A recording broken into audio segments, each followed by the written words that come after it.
रायगड जिल्ह्यात सुद्धा तिरंगा यात्रेचं आयोजन केलं गेलं। रायगड जिल्ह्यातल्या माणगाव या ठिकाणी या तिरंगा यात्रेचं आयोजन केलं गेलं। मोठा उत्साह यावेळेस बघायला मिळाला। या यात्रेमध्ये शालेय विद्यार्थ्यांसह सर्वपक्षीय नेते मंडळी शिवाय निवृत्त सैनिक यांच्यासह हजारो माणगावकर सहभागी झाले होते। माणगाव शहरातील बालाजी कॉम्प्लेक्स ते प्रांत कार्यालय अशी ही तिरंगा यात्रा काढण्यात आली।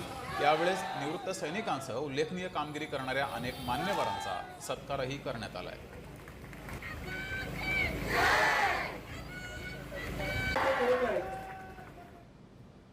13-14 ऑगस्ट पासून आम्ही या कार्यक्रमाची पूर्वतयारी अशासाठी करतो की जेणेकरून सर्व परिसरातल्या किंवा आमच्या शहरातल्या तालुक्यातल्या लोकांमध्ये एक चैतन्यपूर्ण वातावरणाची निर्मिती त्या ठिकाणी व्हायला पाहिजे।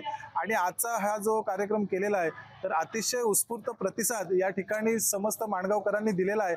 माणगाव शहरातील सर्व नागरिकांनी या ठिकाणी पुढाकार घेऊन ही रॅली अतिशय यशस्वीरित्या या ठिकाणी काढली होती। भर पावसात सुद्धा सर्व देशप्रेमी नागरिकांनी यामध्ये सहभाग घेऊन आजची रॅली अतिशय यशस्वी केलेली आहे।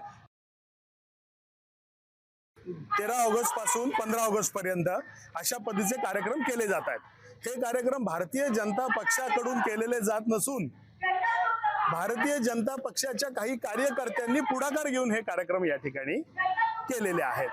आणि ते भारतीय जनता पक्षाचा त्याच्याशी संबंध नाही, त्याचा संबंध भारताशी आहे, भारतीयत्वाशी आहे। सर्व पक्षाची मंडळी या ठिकाणी सहभागी झालेली आहेत आणि आम्हाला या गोष्टीचा खूप आनंद आहे की आज 80व्या स्वातंत्र्य दिनाकडे जात असताना सर्व भारतीय एकत्रपणानं अखंडतेच्या प्रेरणेतून या ठिकाणी जात आहेत।